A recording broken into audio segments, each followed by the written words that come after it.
कबो परफॉर्मेंस कैले नहीं थी, लेकिन आज करे कोशिश करो। नमस्कार, प्रणाम, जय जय श्री राम। ऐसे तो हमार नाम आधार कार्ड पर कुछ और बा, लेकिन लोग हमारा के बीआर विकास बिहारी के नाम से जानेला। सबसे पहले तो हम लोग के दिल से धन्यवाद, काहे का हमार बात तो हमार माई बाप ना सुनेला, लेकिन तो हम लोग आज सुनबल।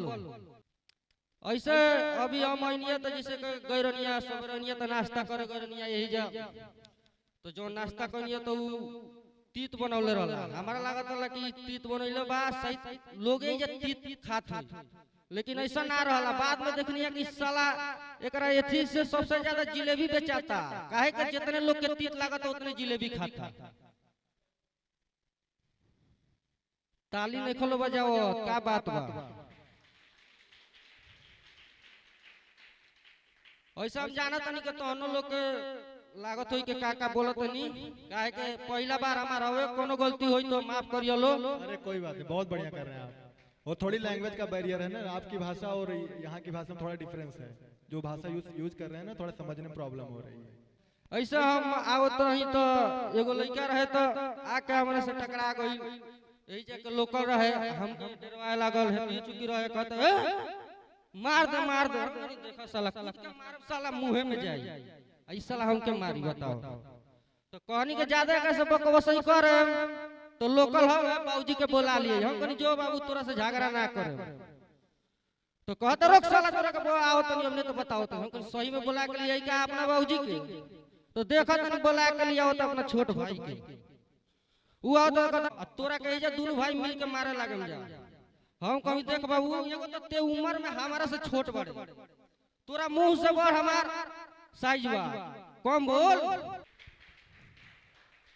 अब गरीब आदमी के शादी होला और अमीर आदमी के शादी होला, तो तहन लो देखबो लो अमीर आदमी जोन बा तो ज्यादा उतना ताम झाम ना रखेला, आ गरीब आदमी के देखबो तो ताम झाम इतना राखी के पूछो मत।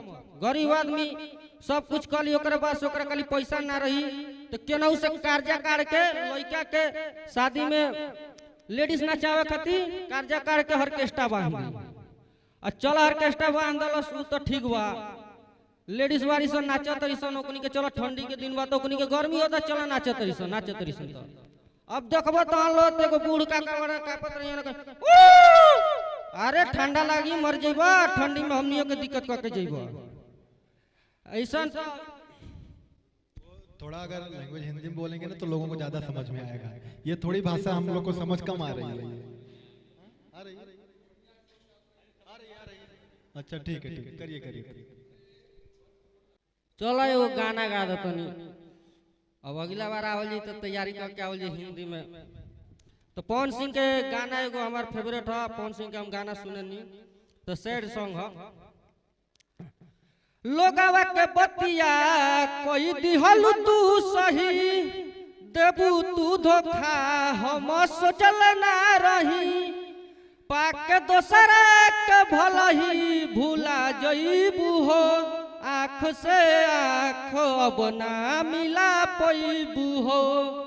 हर बात पर हमरा से तू तो करत रहलू वादा, सच बोललू कम हमसे झूठ बोललू, ज्यादा चोट मरल बारू तू कबो खा जईबू हो, चोट मरल बारू तू कबो खा जईबू हो, आँख से आँख अब ना मिला पैबू हो।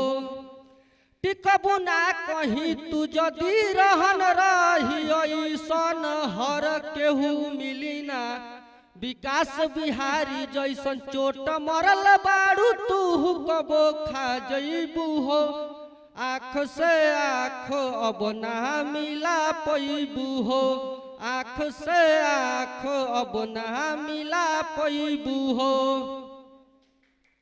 तो बस इतना काम, जौन भी गलती भइल बोले में ओकरा खातिर हम क्षमा मांगब।